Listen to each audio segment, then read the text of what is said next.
Salutations, traveler! If you're wondering why people even study philosophy, welcome to Kaleidoscope. In today's first episode of our four-part series on identity, we're going to explore how some dead people's ideas about what makes a thing itself can help explain a confusing scene in Wandavision's finale. Pretty cool, right? Let's dive in! Okay, first things first, metaphysics might sound fancy, but what is it really? Well, think about who you are. You know, your name, your favorite sports team, what you like to do, and how that relates to your body, your face, your arms, your legs. Metaphysics is all about figuring out how things like who you are, like a student, a sports fan, or a video game lover, connect to your physical body. But here's the thing, those two things might not be the same. For example, let's say you're a baby crawling on all fours. Is that the same you as the you watching this video? What about you as an old man with a cane? Is that the same you? So if your body changes as you grow, are you still the same person? Now, let's say you think of yourself as a Yankees fan, but what if one day the Yankees stop doing so well and you switch to being a Dodgers fan? Does that mean you're not you anymore? And what if you used to love movies, but then switched to reviewing video games? Are you still the same person, or are you someone else? These are tricky problems, but don't worry, philosophers have a lot to say about this. Now, let's turn to our friend, Theseus. Imagine that Theseus had a special bike he really loved.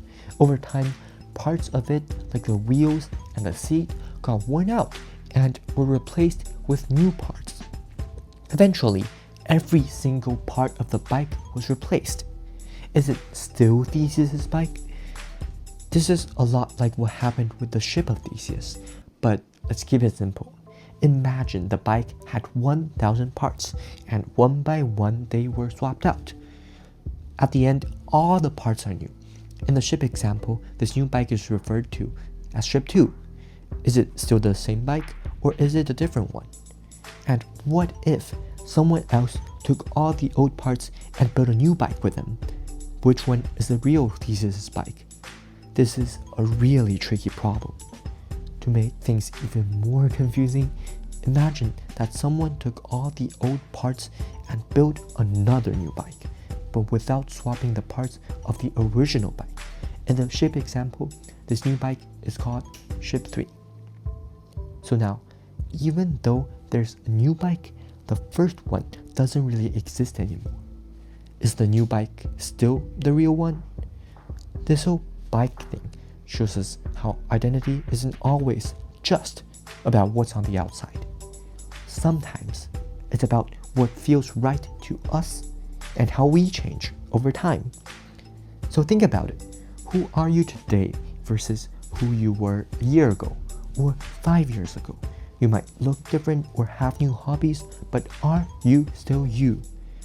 The important thing is that just like with Theseus' bike, what makes something itself is not always about its parts. It's about how it makes you feel or what it means to you.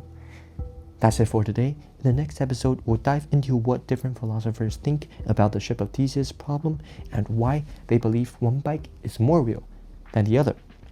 If you like this kind of video, I'd really appreciate it if you show some support. I'll see you in the next one. Ciao!